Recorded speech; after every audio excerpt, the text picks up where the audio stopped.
make some announcements about affordable housing here at the Philippine Community Center. It has been a long haul for the people who've been trying to realize the dream here, and so we have exciting things to say about that. First, I know we have received a number of questions from the media about the Amtrak derailment. At the very end of the program, I will give some updates on what we do know and take a few questions on that. I do want to say that our thoughts and prayers go out to all of the people who were on the train or on the highway. We're incredibly thankful for the first responders and for the leadership in Pierce County and DuPont. So, as said, I will take some answers on that. At the beginning of this program, I want to introduce our head of housing, Steve Walker, who will give some remarks and then turn it back to me. Thank you very much.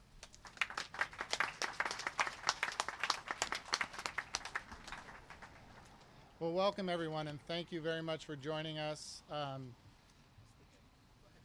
This is a very exciting day for the Office of Housing, and we're delighted to be here. I want to say thank you to the Filipino Community Center for hosting us today, and we are very much looking forward to the opening of the Filipino Community Village, not too far down the road here. Today, we take concrete action to solve Seattle's affordable housing crisis. The Office of Housing is pleased to be announcing $100 million of investment to create and preserve over 1,450 long-term affordable rental and ownership homes across the city.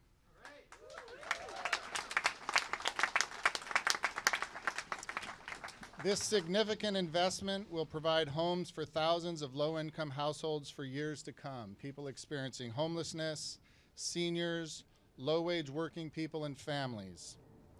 These homes provide stability and safety, while also helping to build an infrastructure for equity for our city at large. Affordable housing makes our communities more diverse, more inclusive, stronger. We know that affordable homes end homelessness.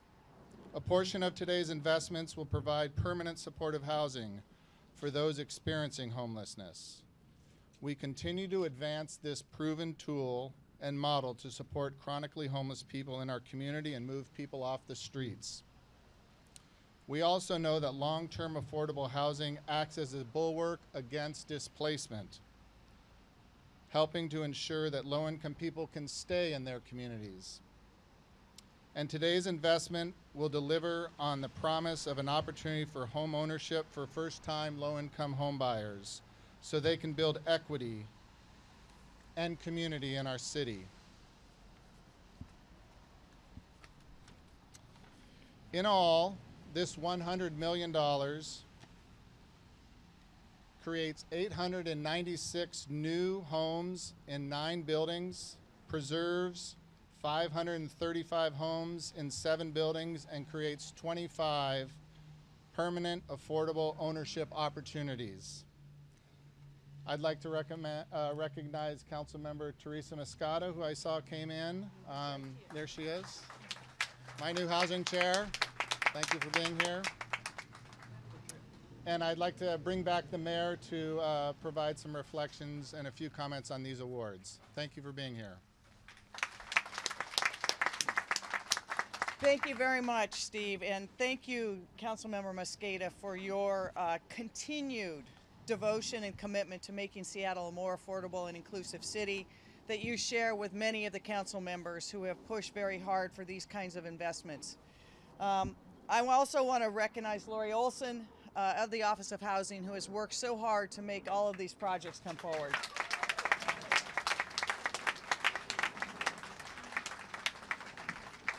So, without a doubt, one of the greatest challenges that the city of Seattle faces is the issue of affordability. I heard it for the 6 months that I was on the campaign trail, and I see it in every community that I go to as mayor.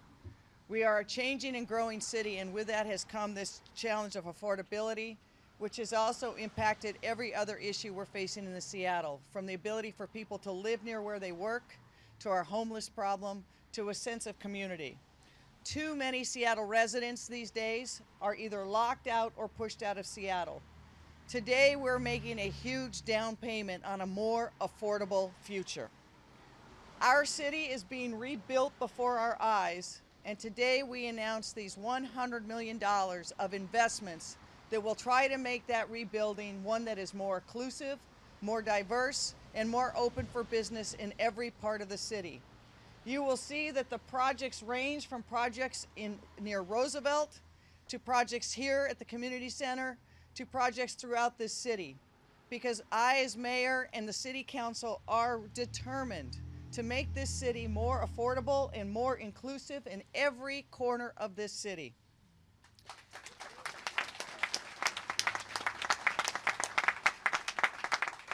As Steve said, that there will be construction of 896 new homes in 9 different projects. We also will upgrade and preserve 550 homes, because we know that displacement also occurs when we lose the affordable housing that we have, and we must keep that up to par. And we also want to try to create more ability for people to own their own homes, because we know that is one of the best ways still for people to accumulate wealth that they can have for themselves, their families, and the next generation. I am committed as your mayor to having more affordable housing options in every part of this city. One of the projects we will have, and the reason we're here, is the Filipino Community Center has been a dream for many of the community for many, many years. I had the great fortune, I won't say how long ago, but many years ago, to be taught the Macarena right here in this building. And this community has been at the heart, this community center, of trying to preserve the culture of the Filipino community.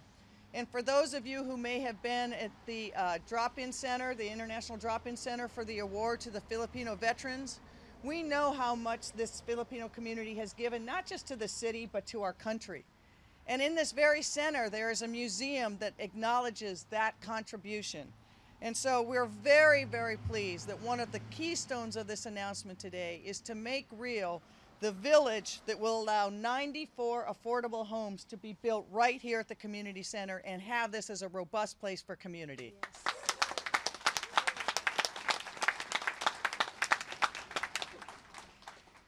We want to make sure that the investments we make are community-based and move the needle on all the issues we're facing today. And you will see that that is the case in the investments we're making.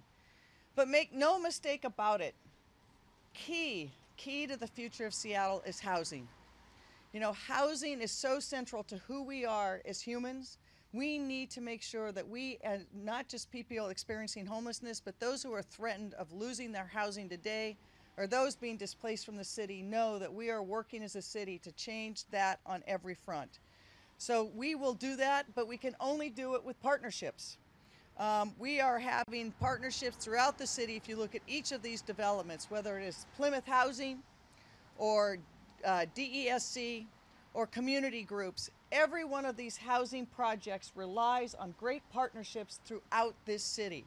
And there is no better partnership than with community. I've said it before, and I believe it to my bones. The community knows what it needs. And it is for the city to partner with community and those organizations serving the community so well to make those partnerships.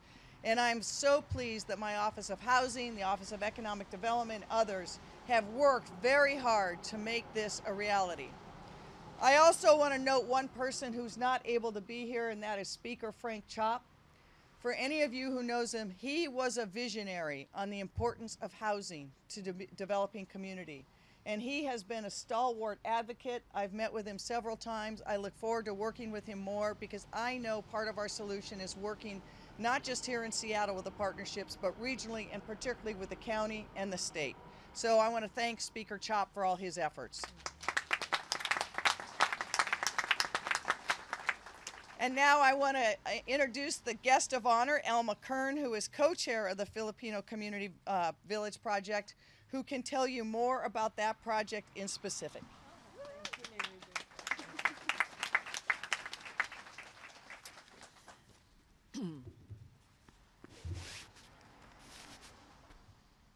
Magandang umaga. Let me help you a little bit. Yeah.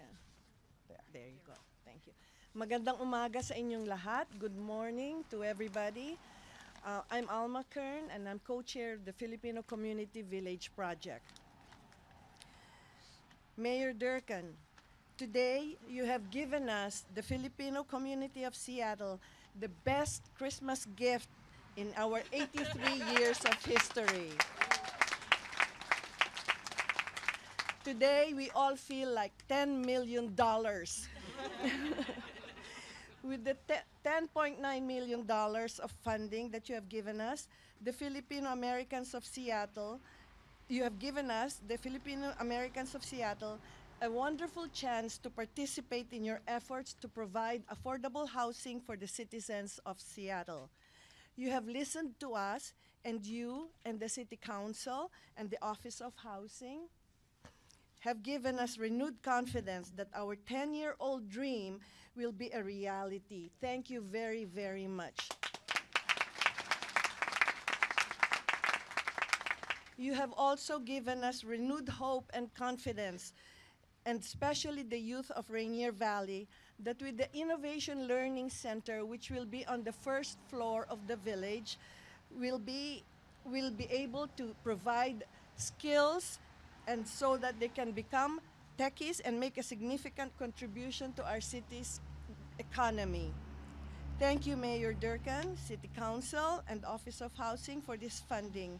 And we will see you at the groundbreaking in 2019. Thank you also to our architect, Mr. Alex Roluda of Roluda and Architects. Yeah.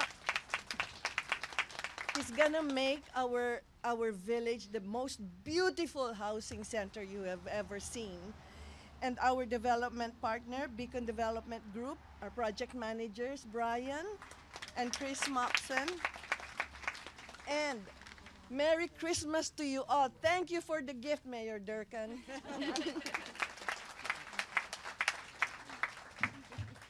Thank you, Alma. I wanted to, in introducing our next speaker, I first wanted to acknowledge Velma Valoria, who has spent 10 years and is your co-chair on Filipino Community Village. Velma Valoria, who is visiting family, good for her, but I know she wanted to be here, but didn't want a day to pass, and this day to pass in particular, without acknowledging her commitment to this project. Next, I want to introduce Sherry Weir. Sherry Weir is a excuse me, Wade. I'm sorry. Sherry Weir is my mortgage lender. Excuse me. Without whom this would not be possible. Sherry Wade, excuse me, who is a Pioneer Human Services resident in one of their buildings. She also works for their construction project. Pioneer Human Services is one of our awardees today for the Belmont Avenue building. She's experienced homelessness and will share some of her story today with us.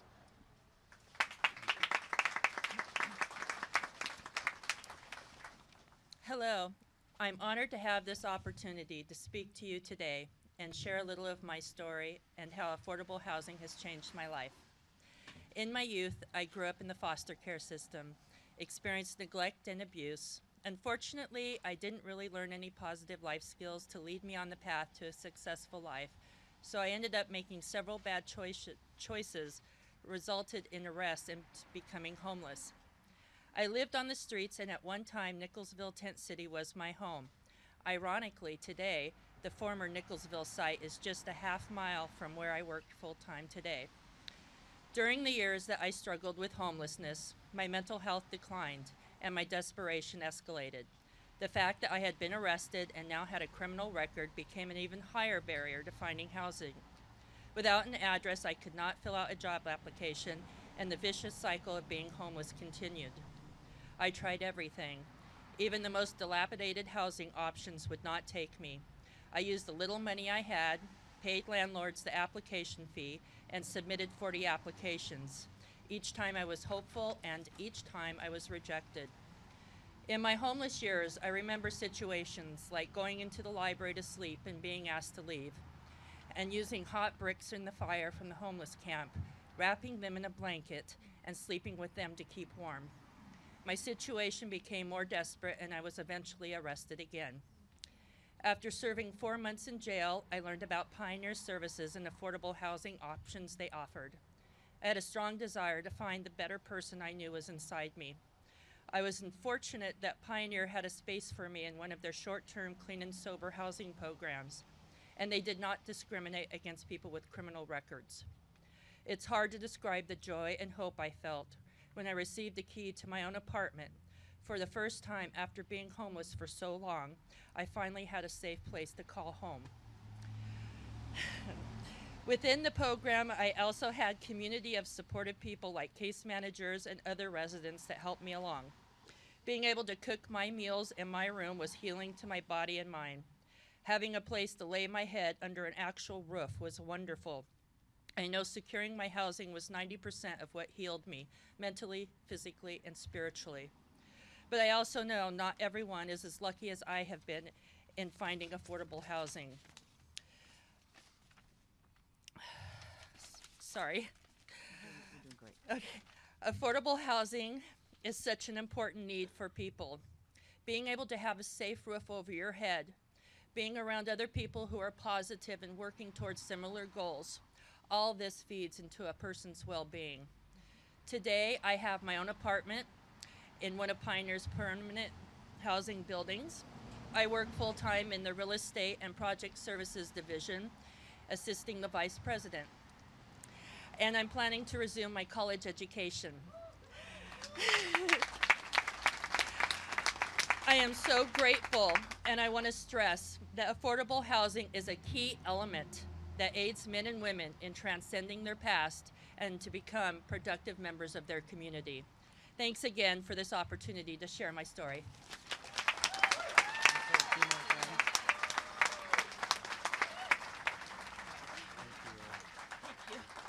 Sherry, thank you so much for sharing your lived experience and keeping today real. This is why we are here, so thank you again for that.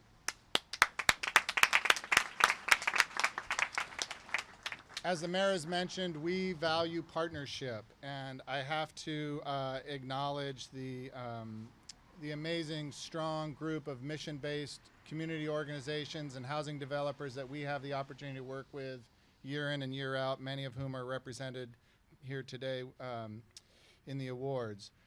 We know that we have to be acting with urgency. We must continue to invest in the effective, proven solution of permanent, affordable housing. And this year, we have front-loaded resources to bring more affordable housing online sooner to serve those folks that need it the most. This investment will remain in place for decades and will help prevent displacement, allow low-income people to live and thrive in neighborhoods across our city. I want to acknowledge City Council for their support of affordable housing in our community. And then I wish to close. The mayor stole a little bit of my thunder, but I do want to pause, and as is her prerogative. But I want to pause. I want to pause and just thank the amazing staff at the Office of Housing. Getting to today is a tremendous amount of work. I want to acknowledge Lori Olson and the lending team. I want to acknowledge Jennifer Lebrecq and Erica Malone on our homeownership staff, and the entire office. It's really a team effort, and we're very, very proud of the work that we do out of the Office of Housing. I now want to invite back the mayor if there are any final comments or questions that media or others may like to ask. So I also want to say thank you so much. It is hard to put yourself out there in such a personal way, but it reminds us exactly why we're here. You know, housing and having a home is so fundamental to who we are as humans. It's why we're making this investment today and why we will be so dogged and determined to do as much as we can in such a short period of time. And we also know that housing alone, while important, we must also find more resources to support people so they can get the mental health treatment they need, they can get the substance abuse treatment that they need, that they can have the community support that they need, and that we also have employment opportunities for people, regardless of the fact that they may have experienced homelessness or been caught up in the criminal justice system. This will be critical to moving forward, and as mayor, I am committed to helping as many people so that we can have people like you every day standing up and saying, my city did right by me, because that is the only way we can move forward as a city. Before I answer any questions, I just want to ask if Councilmember Mosqueda, would you like to say anything? I'm incredibly proud. Give it up for this city.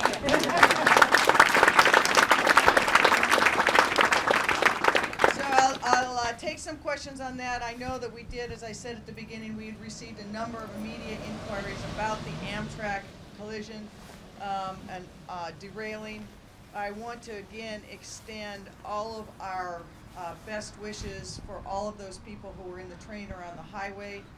You know, it started out as an ordinary Monday for many people. People got on the train, some of them commuting to work, some of them going away for a holiday visit. And all of us at Puget Sound think of that because many of us have been on that train one time or another or many times. This kind of catastrophic event is really horrific. One of the things I said many times is, while we have challenges like housing that we talk about today that affect everybody's lives, that is those emergency situations that you really dread as a leader. And I want everyone in the Northwest to know that our first responders and our health network were ready. Barbara Graff, who is the head of our emergency management, was contacted immediately. She was in contact with the people in the Pierce County and the Pierce County Sheriff's Office. We offered all support that they would need. There's communication at the first responder level and at the hospital level. And the Northwest Emergency Hospital Network was activated so that we would have the ability to deal with any casualties. So the planning worked as it should. There has been various reports as to the number of casualties. I would refer any questions about that to the Pierce County Sheriff's Office or Amtrak. We are not getting that firsthand, and out of respect for their efforts, I wanted to make those questions go to them, because many times that's the same with why this happened and causes. There have been various reports, but really the investigators on site are going to be the people who are going to have the best information about that. If you and the media have not posted the number for the people who need to find out whether their loved one is tracked, there is a 1-800 number. It is 1-800-523-9101. Again, that's 1-800-523-9101. You know, I was touched by many of the stories of the acts of heroism by both the first responders and people on the train and people on the highway. The city of Seattle has offered any support it can give to those involved. And I also want to echo Governor Inslee's request that if you do not need to be on I-5 headed southbound today, please do not take that route. It will take a long time to clear and investigate this accident. We want to keep as many people off the highway as possible. So with that, I do want to say again, thank you to everyone for what we want. I'll also acknowledge Sam Asefa, who's here as well. This has been a really coordinated effort by the city of Seattle and among its departments in partnership with so many community groups and housing groups to make the dream a reality. And when we come back here in 2019, I'm trying to speed it up already, hopefully we will see exactly what it's all about. We have community center where people can gather. We have housing for those who can't bid it, and this really can be a center and a beacon for many in the community. So with that, any questions that we have, I'll be happy to take. Yes, is there any way we could kind of earmark some of the employment opportunities for seniors that will be graduating in 2019? The question is there a way to earmark some of the employment opportunities for graduating seniors in 2019? I just had a conversation this morning about that very thing to see what we can do for employment for those people not just graduating, but for our youth who are looking for jobs in the summer. We're going to do everything possible to make that a reality. I don't have a concrete number or program for you yet, but we know that the key to economic vitality in this city is shared economic opportunity, and that starts with our youth. So thank you very much for that question. Yeah, Mayor, David? some of the funding, I think $29 million, comes from bonding approved by the council. There was some controversy around whether or not that's the right approach to bond in order to build affordable housing. Can you speak to that, and is that a strategy you would favor continuing to use to build more affordable housing. So the question is, part of this 29 million was bonded by the city council decision to use that money. I think at this moment in time, we have to look at every tool we have. I think that bonding that kind of money in advance has its own complications, and we can't go to that well too many times. But I will work with the city council to make sure that we are looking at all the resources the city has to make sure that we are moving as quickly as we can on affordable housing. But every time we bond, we have to have a revenue to pay those bonds off. So we have to do it very consciously to know that as we move forward and we pay off those bonds, that those revenues are dedicated to paying the bonds that can't be used for other city services. So we have to look at things holistically and moving the dial, not just on the housing itself, but again, making sure we have revenues for other very important city services. And then maybe as a follow-up, how much is coming from sale of surplus property? That was a mention. Can you go into some of the details about what that is? The question was how much of this is coming from sales surplus property. We can get you the exact numbers on that. Other questions? Alex, one question has got to be short and nice. Absolutely. When you start cleaning the story city management, totally. When you start doing this.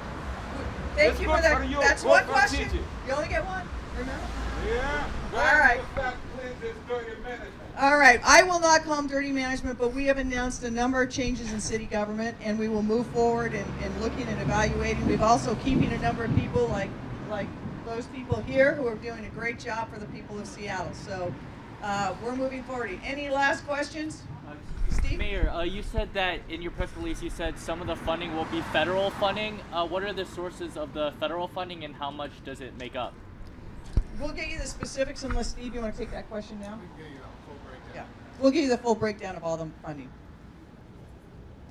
Yeah, okay.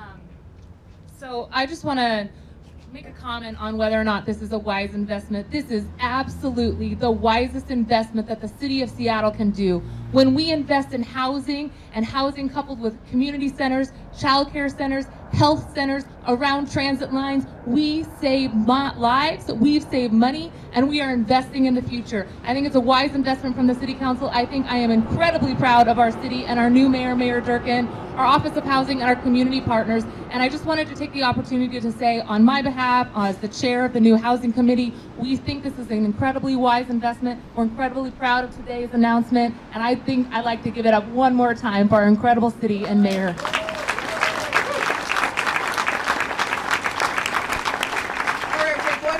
If there's any. If not, go enjoy the weather.